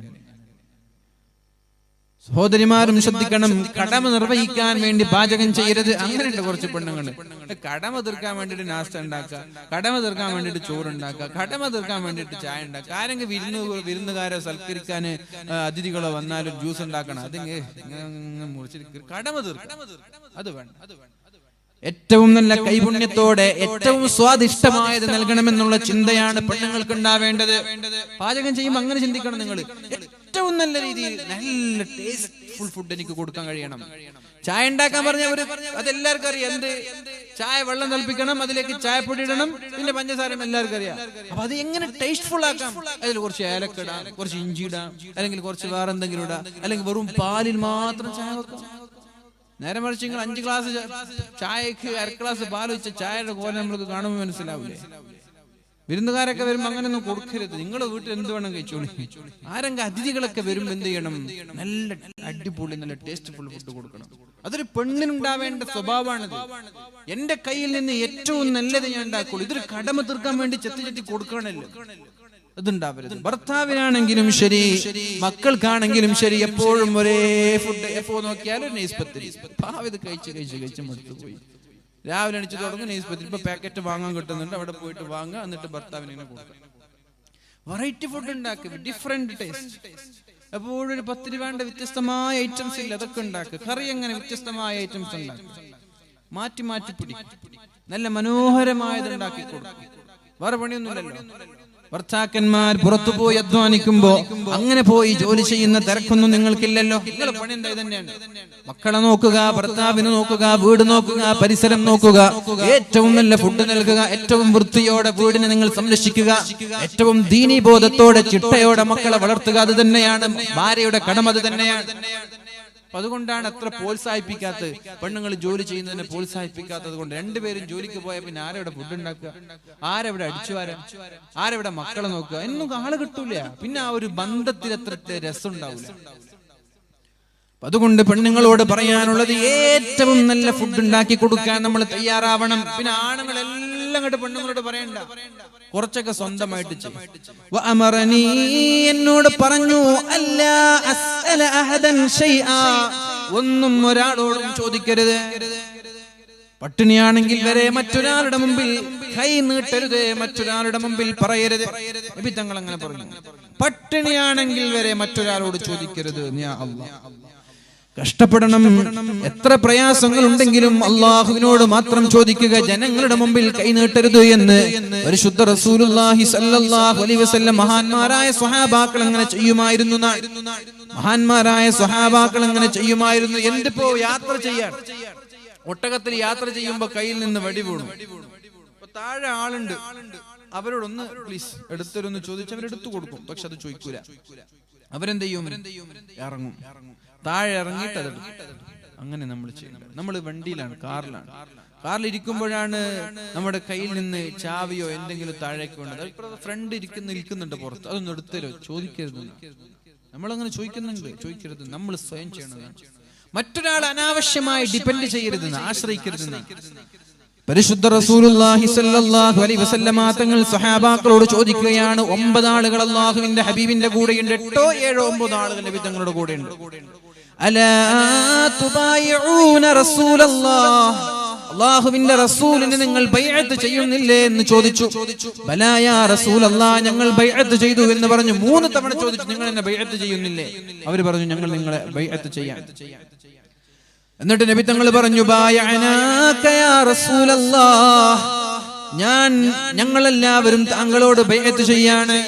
ഫഅലാമ നുബായിഉക, ഏത് വിഷയത്തിലാണ് ഞങ്ങളെല്ലാവരും ബൈഅത്ത് ചെയ്യേണ്ടത്? ഏത് വിഷയത്തിലാണ്? നബി തങ്ങൾ പറഞ്ഞു സല്ലല്ലാഹു അലൈഹി വസല്ലം, അലാ അൻ തഅബുദുല്ലാഹ വലാ തുശ്രികൂ ബിഹി ഷൈആ, അല്ലാഹുവിനെ മാത്രം ആരാധിക്കണം, അവന് കൂറുകാരില്ല, അവന് പങ്കുകാരെ ചേർക്കരുത്. 1. 2 വസ്സലവാത്തിൽ ഖംസി, 5 നേരം കൃത്യമായി നിസ്കരിക്കുമെന്ന വിഷയത്തിൽ നിങ്ങൾ എനിക്ക് ഉറപ്പ് തരണം. പിന്നെയോ വതുതീഉ, അല്ലാഹുവിനെയും അവന്റെ റസൂലിനെയും അനുസരിക്കുമെന്നുള്ള വിഷയം. വലാ തസ്അലുന്നാസ ഷൈആ, ജനങ്ങളോട് ആരോടും ഒരു കാര്യവും ചോദിക്കൂല എന്ന ഉറപ്പ് എനിക്ക് തരണം. ജനങ്ങളോട് ആരോടും ഒരു കാര്യവും ചോദിക്കൂല എന്ന ഉറപ്പും എനിക്ക് തരണമെന്ന് മുഹമ്മദുർ റസൂലുള്ളാഹ്. അത്രയ്ക്ക് മോശാണെന്നാണ്. എന്ത് കാര്യങ്ങളും അയാളോട് ചെയ്യിപ്പിക്കുക, അയാളോട് പറയും, ഇങ്ങനെ പറയിപ്പിക്കല് മോശാണെന്നാണ്. മാക്സിമം നമ്മൾ സ്വന്തമായിട്ട് ചെയ്യേണ്ടതാണ് ഈ വിഷയങ്ങളൊക്കെ. എല്ലാം മറ്റുള്ളവരോട് ചെയ്യുന്നത് നല്ല കാര്യമല്ല. അതൊരിക്കലും അല്ലാഹുവിന്റെ ഹബീബ് സല്ലല്ലാഹു അലൈഹി വസല്ലമ തങ്ങൾ പ്രോത്സാഹിപ്പിച്ചിട്ടില്ല. നബി തങ്ങൾ പറഞ്ഞത് ഒരാളോടും ചോദിക്കാൻ പാടില്ല എന്നാണ്. അങ്ങനെ പ്രഗൽഭരായ ഹക്കീം ഇബ്നു ഹിസാം തങ്ങളെ പോലെയുള്ള ആളുകൾ സ്വന്തം ഖാദിമിനോട് പോലും വെള്ളം കൊണ്ടുവരാൻ പറയുമായിരുന്നില്ല. വെള്ളം കൊണ്ടുവാ, എന്തിനെ വുളൂ ചെയ്യാൻ വെള്ളം കൊണ്ടുവാന്ന് പറയില്ല. സ്വന്തം പോയിട്ട് വുളൂ ചെയ്യാനുള്ള വെള്ളം കൊണ്ടുവരും. ചായ കൊണ്ടുപോകാനല്ല, പോയിട്ട് ചായ കൊണ്ടുപോകും. അങ്ങനെ എല്ലാ വിഷയങ്ങളും സ്വന്തമായി ചെയ്തിരുന്നവരാണ് മഹാന്മാരായ സ്വഹാബാക്കൾ. അബൂ ഹുറൈറ തങ്ങൾ പറയാണ്, ഖാല റസൂലുള്ളാഹ് സല്ലല്ലാഹു അലൈഹി വസല്ലം, നബി തങ്ങൾ പറഞ്ഞു, ലാ യഹ്തതിബ അഹദുകും അലാ ളഹ്രിഹി فيقي به وجهه خير له من أن يسأل رجلا أعطاه أو منعه. നിങ്ങൾക്ക് പട്ടിണി കിടക്കുന്ന സമയത്ത് മറ്റൊരാളോട് പോയി യാചിക്കുന്നതിനേക്കാളും മറ്റൊരാളോട് പോയി ചോദിക്കുന്നതിനേക്കാളും നല്ലത് നിങ്ങൾ ഏതെങ്കിലും ഒരു കാട്ടിലേക്ക് പോയി, മലമുകളിലേക്ക് പോയി ഒരു കത്തിയുമായി പോയിട്ട് അവിടെ വിറക് വെട്ടി ആ വിറക് കമ്പി കൊണ്ടുവന്നിട്ട് നിങ്ങളുടെ മുതുകിൽ ചുമന്നിട്ട് അങ്ങാടിയിൽ പോയി വിറ്റ് അതിൽ നിന്നൊരു 10, 20, 30 രൂപ കിട്ടുകയാണെങ്കിൽ അതിൽ നിന്ന് അരിയും വീട്ടിലേക്ക് ആവശ്യമായ വസ്തുക്കളും വാങ്ങിച്ച് കഴിക്കലാണ് മറ്റുള്ളവരോട് പോയി എന്നെ സഹായിക്കൂ എന്ന് പറയുന്നതിനേക്കാളും നല്ലത് എന്ന് മുഹമ്മദുർ റസൂലുള്ളാഹ്. അങ്ങനെ മറ്റുള്ളവരോട് പോയി ചോദിക്കുന്നതിനേക്കാളും നല്ലത് എന്റെ മക്കളുടെ കല്യാണമുണ്ട്, എന്റെ പെൺമക്കളുടെ കല്യാണമുണ്ട്, എനിക്ക് വീടെടുക്കണമെന്നുള്ള കാര്യങ്ങളൊക്കെ, ഞാൻ രോഗിയാണ് സഹായിക്കണം എന്നുള്ള വിഷയങ്ങളൊക്കെ മറ്റുള്ളവരോട് പോയി ചോദിക്കുന്നതിനേക്കാളും നല്ലത് സ്വന്തമായിട്ട് ഏതെങ്കിലും കാട്ടിലേക്കോ മലഞ്ചെരുവിലേക്കോ ചെന്നിട്ട് അവിടെയുള്ള വിറക് വെട്ടി അത് കൊണ്ടുപോയി വിറ്റ് കാശാക്കി അന്തസ്സോടെ അഭിമാനത്തോടെ ജീവിക്കലാണ് എന്ന് മുഹമ്മദുർ റസൂലുള്ളാഹി സ്വല്ലല്ലാഹു അലൈഹി വസല്ലം നബി തങ്ങൾ ചോദിക്കുന്നുണ്ട്. ഒരു വിഷയത്തിൽ നിങ്ങൾ എനിക്ക് ഉറപ്പ് തന്നാൽ, ഒരു വിഷയത്തിൽ നിങ്ങൾ എനിക്ക് ഉറപ്പ് തന്നാൽ ഞാൻ നിങ്ങൾക്ക് സ്വർഗ്ഗം നൽകാമെന്ന് അല്ലാഹുവിന്റെ ഹബീബ് പറയുന്നുണ്ട്. നിങ്ങൾ എനിക്ക് ഉറപ്പ് തരണം ഒരു വിഷയം. എന്താണ് ആ വിഷയം? ഉറപ്പ് തരേണ്ട വിഷയം എന്താണ്? ഒരാളോടും ഒന്നും ചോദിക്കാൻ പാടില്ല എന്നുള്ള വിഷയം. എങ്കിൽ ഞാൻ അവർക്ക് വേണ്ടി സ്വർഗ്ഗം കൊണ്ട് ജാമ്യം നിൽക്കാമെന്ന് മുഹമ്മദുർ റസൂലുള്ളാഹ്. ഒരാളോടും ഒന്നും ചോദിക്കൂല എന്ന ഉറപ്പ് എനിക്ക് തന്നാൽ നിങ്ങൾക്ക് സ്വർഗ്ഗം കൊണ്ട് ഞാൻ ഉറപ്പ് തരാം.